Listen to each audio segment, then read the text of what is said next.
Good morning, Mr. Chair and the honorable members of the Blue Ribbon Committee.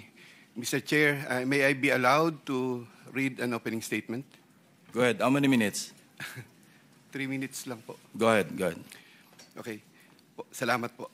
Dear Senator Lacson and honorable members of the Blue Ribbon Committee, again, I am Roberto R. Bernardo, formerly an Undersecretary for Operations of the Department of Public Works and Highways.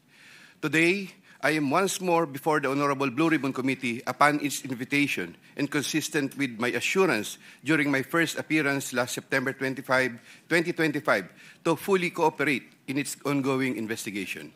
I am here not only out of respect for the invitation of the Honorable Committee, more importantly, I am compelled to come clean because of my fear of God Almighty and my ardent desire for my countrymen to give me a chance to atone for what I have done and failed to do, for which I offer no excuse or justification. Nung ako'y nabanggit sa mga irregularidad na ito, ang una kong naisip ay manahimik tungkol sa nalalaman ko. Haharapin ko na lang ang mga asunto na isasampa sa akin.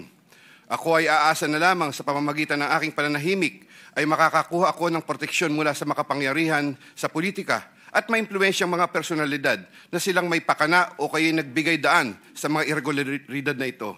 Gayunpaman, napagtanto ko na ang isang pagkakamali ay hindi maaaring iwasto ng isa pang pagkakamali. At kung may maisang pamangkaso ay maaaring magtagal ito bago matapos.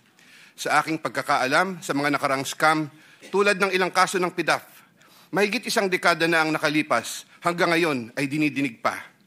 Kawawa ang bayan. Hindi ko matiyak kung ang mga pangunahing may sala sa mga irregularidad na ito ay mapapatawan ng kaukulang parusa sa lalong madaling panahon. Gayunpaman, umaasa ako na sa pamamagitan ng kasulukuyang mga pagdinig ay makakabuo ang ating mga mambabatas ng kaukulang batas na hindi lamang tutugon sa epekto ng mga maanumalyang gawain ito, kundi na rin makakapigil sa pag-ulit nito. The magnitude of the irregularities and how this have gravely affected and will affect our nation and its citizens cannot be overemphasized. I am committed to disclose everything that I know regarding these anomalies, particularly the complicated and ingenious ways by which these were carried out and perpetrated all these years. This, despite the serious threats to my personal safety and that of my family and loved ones.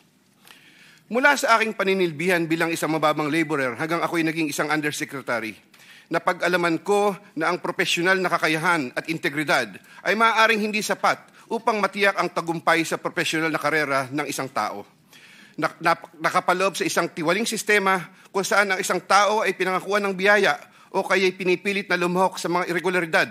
Ang takot sa maaaring masamang mangyari bunga ng hindi pagsunod o pagnanais na rin sa personal na pakinabang o kaya'y kombinasyon ng dalawang ito ay sumisira sa moral na direksyon ng isang tao. Lalo na kung ang mga dapat na may pangunahing kakayanan na humadlang sa masamang gawain ay siya ring may pakana nito at nagbibigay daan dito. Naniniwala ako na hindi lamang ako ang nakaranas sa sitwasyong ito. Nakikiusap ako sa mga nasa ganitong kalalagayan na magtiwala sa kinauukulan at lumantad na at makipagtulungan sa kasalukuyang investigasyon. In connection with my application for coverage as a state witness under Republic Act No. 6981, I have earlier submitted to the Department of Justice a second supplemental affidavit further clarifying my previous disclosures on the government flood control and other infrastructure projects subject of the present proceedings. Once again, with the assurance of the Honorable Committee that my rights and benefits under RA 6981 shall be respected, I will be submitting the second supplemental affidavit to the Honorable Committee with the prior authority of the Department of Justice through the Honorable Frederick A. Vida, Acting DOJ Secretary, as set out in an authority to disclose, which I am likewise submitting to the Honorable Committee.